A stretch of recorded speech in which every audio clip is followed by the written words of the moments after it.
چچا آپ میرے ساتھ کل اسکول چلیں گے؟ بھائی خیریت تو ہے نا؟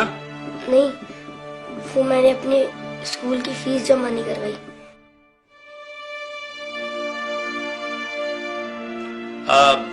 بیٹا تم کیا کرو گے اسکول پڑھ کے؟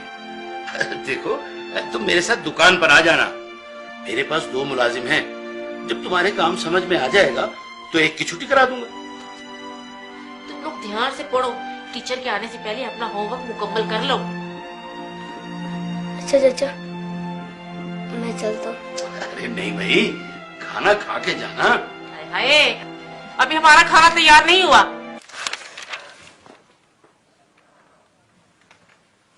یا رسول اللہ، جب سے میرے ابو فوت ہوئے مجھے کسی نے پیار نہیں کیا۔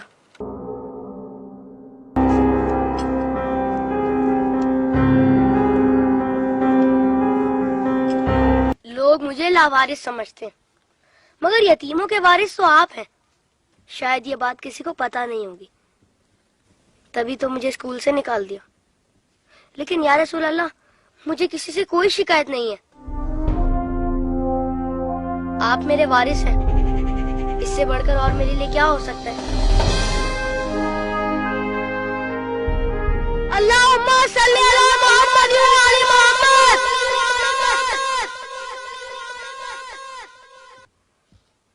اپنی ولادت کے موقع پر میرا یہ درود شریف قبول فرمائیے۔ سنا ہے آپ اپنے نوازوں سے بہت پیار کیا کرتے تھے۔ امام حسن علیہ السلام اور امام حسین علیہ السلام کو کندھوں پر بٹھا کر سیر کرایا کرتے تھے۔ آپ امام حسین علیہ السلام کے گلے کے بوسے لیا کرتے تھے اور روتے تھے۔ آپ کو پہلے سے علم تھا نا کہ امام حسین علیہ السلام کے گلے کو کاٹا جائے گا؟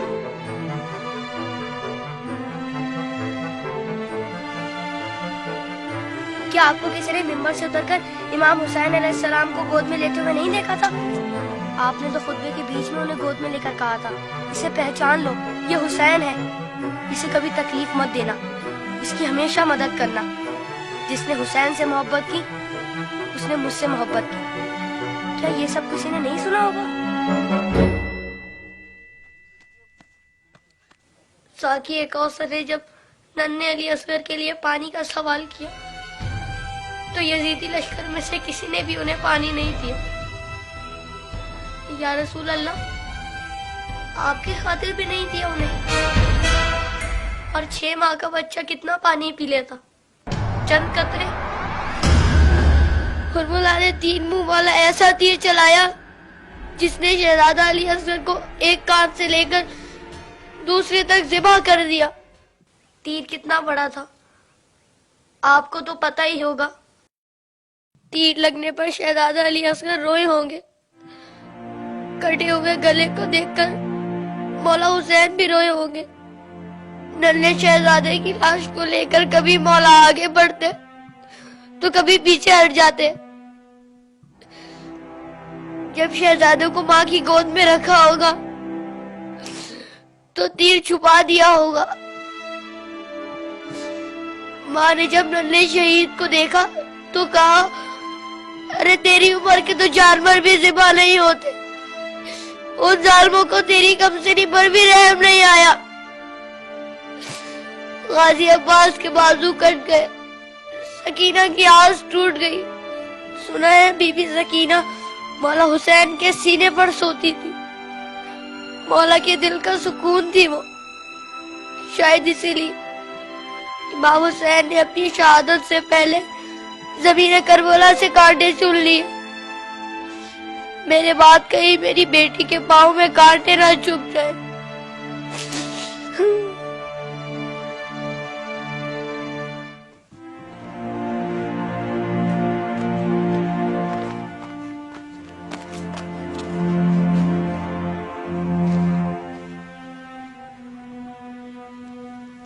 مولا حسین جب قاسم کی لاش لینے میدان میں گئے تو 3 دفعہ پکارا، تینوں ہی دفعہ جواب نہیں آیا۔ پھر فرمایا، امام ہو کر حکم دیتا ہوں، بتاؤ کہاں ہو تم؟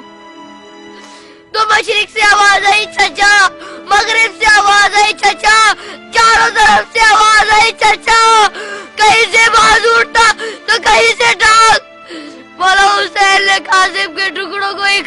کیا اور گٹڑی بنائے اور کہا حسین غریب ہو گیا.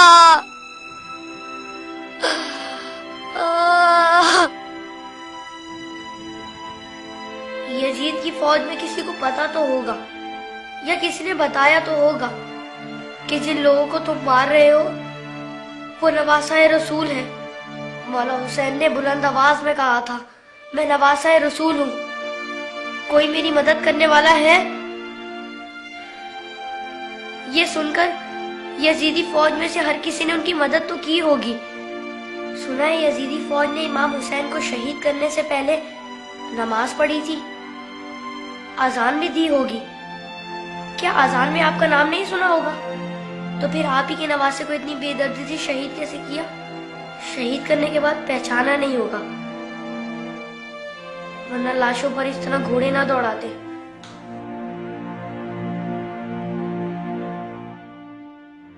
عمر سعد کے بعد شمر نے آ کے کہا میرے حصے کا سر کھائیں, حسین کو قتل تو میں نے کیا تھا, تو نے وہ سر کولی کو دے دیا. عمر سعد نے کہا میں نے تیرے لیے بھی ایک سر رکھا ہوا ہے. شمر نے پوچھا کہاں ہے؟ عمر سعد نے کہا جانے سے برداروں کو لے جا خیمے کے پیچھے. ان ظالموں نے وہاں جا کر زمین میں نیزے مارنے شروع کر دیے. ایک نیزہ ایسا زمین میں گیا کہ ساتھ علی اصغر کو لے آیا. سب شہیدوں کے سر نیزے پر گئے, علی اصغر کا بدن نیزے پر گیا.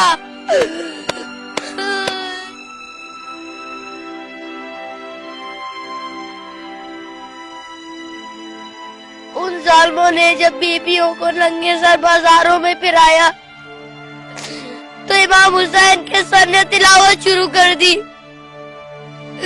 جیسے کہہ رہے ہو اے لوگوں بیویوں کی طرف مت دیکھو, یہ دیکھو کہ ایک کٹا ہوا سر قرآن کی تلاوت کر رہا ہے.